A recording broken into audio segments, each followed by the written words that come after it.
Good evening.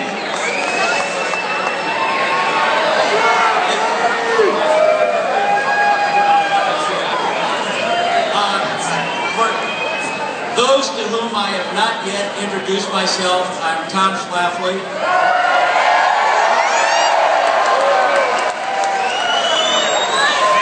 And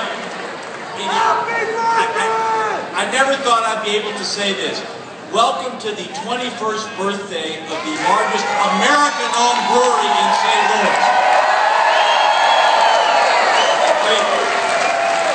Look at that. 21 years ago, an evening like tonight was just beyond my wildest imagination, and that is such a fulfilling banner behind us. Now, I have to admit, in my secret life, I am a lawyer, and one of the things I learned in law school was using the phrase, including but not limited to. So I want to thank a lot of people, including but not limited to, first, Dan Kottman, who got me into the beer business. Dan, if you're up there, think about it.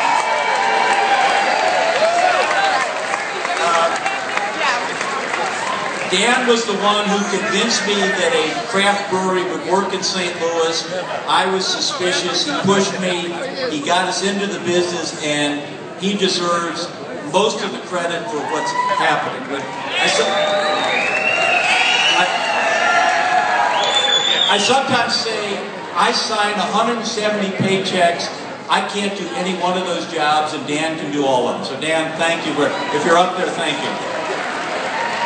I need to thank the employees, every one of whom over the past 21 years has left fingerprints on the business in a positive way. There's somewhere between 1,000 and 1,500 of them, so I'm not going to try to name them. I want to thank the customers, which include everybody in this room.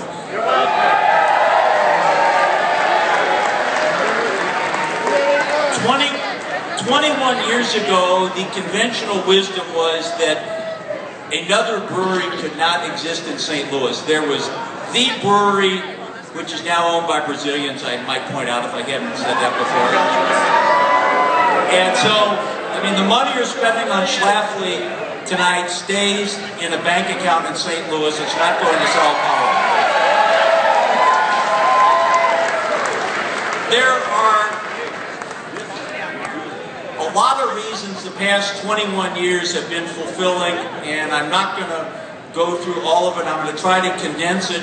First of all, as a business, you have to make money. If you don't make money, you can't pay your bills. And so, luckily, we made enough money to stay open for 21 years. We didn't have to close in the first month, as a lot of people predicted. Secondly, I have had more fun than can be imagined. I mean, if you think about the fantasy careers when you're in college, let's see, I realized I wasn't ever going to be a Super Bowl quarterback. I probably wasn't going to be the lead singer of the Rolling Stones, but owning a brewery is pretty cool. And thank you very much for it. I mean, it's one of the few fantasies I can discuss in front of my wife, so thank you very much for that. And speaking of which, I have made more friends. I mean, tonight I've been reminded of how many friends I've made that I would not have met through the brewery, and it's just enriched my life in ways I could never have imagined. And because of the brewery, I met my wife. And the short story is, I thought if you're going to be a beer baron, you have to dress like one, you have to learn German. I started taking a class at Merrimack Community College, and Entschuldigen Sie bitte, Fräulein, sind Sie Deutsch, and that charmed me. So anyway. And finally, without patting ourselves, no, not finally, sorry, but without patting ourselves on the back too much, I think we have done some good. It's nice that there were 2 zip codes that were pretty down and out when we moved in. The building where the tap room was, some of you might remember, had been vacant for 22 years. That neighborhood's a little better. The building where we moved in neighborhood had been vacant for 10 years, and that's good.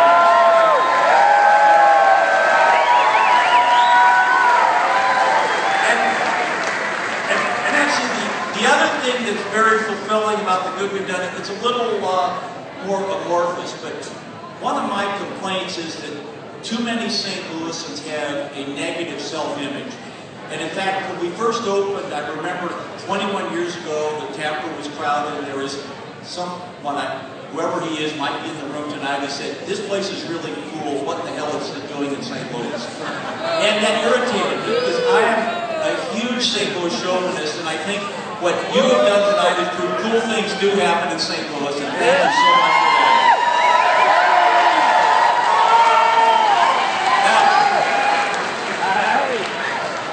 Looking ahead to the next 21 years, I want to, I guess, answer the question. There's some mystery out there. I still am involved in the brewery. I still own 20%. I'm the single largest shareholder, and so I am not out of the beer business. I don't want to be out of the beer business. I want to go to a board meeting the day before my funeral. So that's true. But what has changed is there is now a group of local investors, and I want to emphasize that word local. My goal was to preserve continuity, and I realized that 21 years ago, I was worried, were we going to be open at the next pay period? Now, the brewery's going to survive me, and I want to make sure that whatever it is we're doing keeps on happening. And so we have local investors who are committed to keeping the business in St. Louis, and more important, they have expertise to help us do what we're doing. So Dan and I can go out and sell beer. I get to do the fun stuff. Dan can sell the beer, and there are people actually balancing the books. So I feel very good about that. And also, we now have 5% employee ownership. I want that to grow. So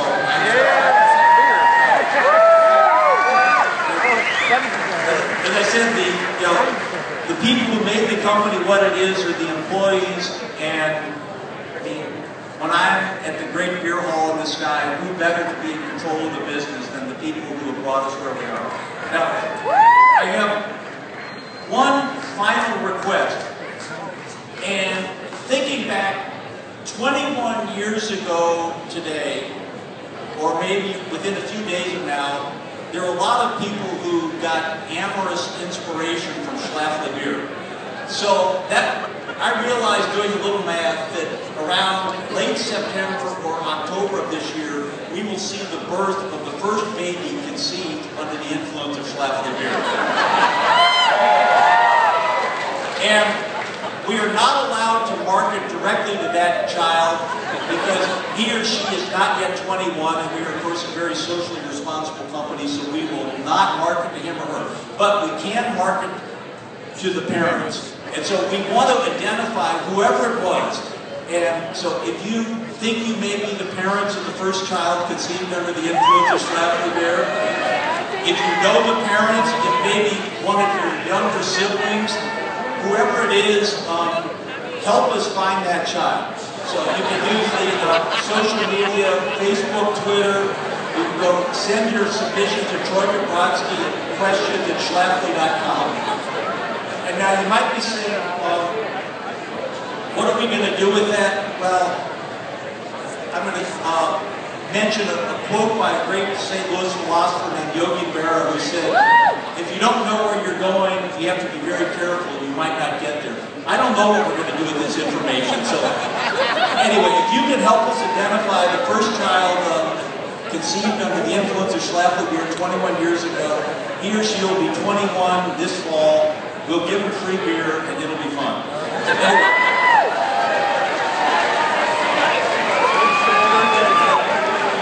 I mean, what better way to embarrass your children, right? So, thank you very much. The bottle rockets will be out here soon. Thanks for your support.